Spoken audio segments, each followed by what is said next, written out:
മക്കളെ പൂരം തുടങ്ങിയെന്ന് പറഞ്ഞ് തുടങ്ങാം ഞാൻ ഈ വീഡിയോ. ജിൻഡോ എന്തായാലും ജിൻഡോൻ്റെ ഗെയിം പ്ലാൻ പൊളിച്ച് കളിക്കുന്നുണ്ട്. ഇന്നലെ സായി കുറേ കാര്യങ്ങൾ പറഞ്ഞിട്ടുണ്ടായിരുന്നു. സായി ഇന്നലെ പറഞ്ഞായിരുന്നു ഒരു മെയിൻ പോയിന്റ് ഉണ്ട്, ഇത് ശ്രദ്ധിച്ചോ.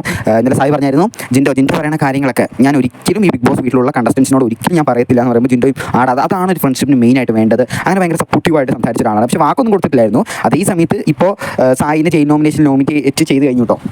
അതുകൊണ്ട് തന്നെ എല്ലാവരും ഭയങ്കര ബിസി ആയിട്ട് അങ്ങോട്ടും ഇങ്ങോട്ട് പോയപ്പോൾ നന്ദന റൂമിൽ തനിച്ചിരിപ്പുണ്ട്. അതേ സമയത്ത് ജിൻഡോ വന്നിട്ട് സംസാരിക്കണം. നന്ദനെ കുറിച്ച് കുറച്ച് കുറ്റങ്ങളൊക്കെ ജിൻഡോ പറഞ്ഞിട്ടുണ്ട്. അങ്ങനെ സായി പറഞ്ഞ ഓരോ കുറ്റങ്ങളും ഇങ്ങനെ തുറന്ന് പറഞ്ഞുകൊണ്ടിരിക്കുകയാണ്. ഇവിടെ നമുക്ക് കാണാൻ സാധിക്കുന്നത് ജിൻഡോൻ്റെ കുറച്ച് കുരുട്ട് ബുദ്ധിയിൽ തോന്നി കുരുട്ട് ഐഡിയാസ് ആണ്. ജിൻഡോ പോയിട്ട് പറയുകയാണ്, ഇടി നിന്നെക്കുറിച്ച് അങ്ങനെ പറഞ്ഞിടി ഇങ്ങനെ പറഞ്ഞിടി എന്നൊക്കെ പറയുകയാണ്. ഇതുകൊണ്ട് തന്നെ സ്വാഭാവികമായിട്ട് നന്ദനേൻ്റെ മനസ്സിൽ ഭയങ്കര ഒരു വിരോധം അല്ലെങ്കിൽ ഹേറ്റ് തോന്നാൻ സാധ്യതയുണ്ട് സായിനോട്. ഇത് സ്വാഭാവികമായിട്ടുള്ള കാര്യമാണ്. ഇങ്ങനെ അവർ തമ്മിൽ ഭയങ്കരമായിട്ട് തെറ്റിക്കാൻ നോക്കുകയാണ് ജിൻഡോ. ഇത് ജിൻഡോൻ്റെ ഒരു വെൽ ഗെയിം പ്ലാൻ ആയിരിക്കും. ഇങ്ങനെ ഒരു ആൾക്കാരെ ഇങ്ങനെ വെട്ടിയിട്ടാലല്ലേ നമുക്ക് ലാസ്റ്റ് കപ്പടിക്കാൻ പറ്റുള്ളൂ. പക്ഷേ ഇത് നല്ലൊരു വെട്ടലാണോ എന്ന് ചോദിച്ചാൽ എനിക്ക് അറിഞ്ഞൂടാ. നിങ്ങൾ തന്നെ കമൻറ്റ് ചെയ്യുക കേട്ടോ. അത് മാത്രമല്ല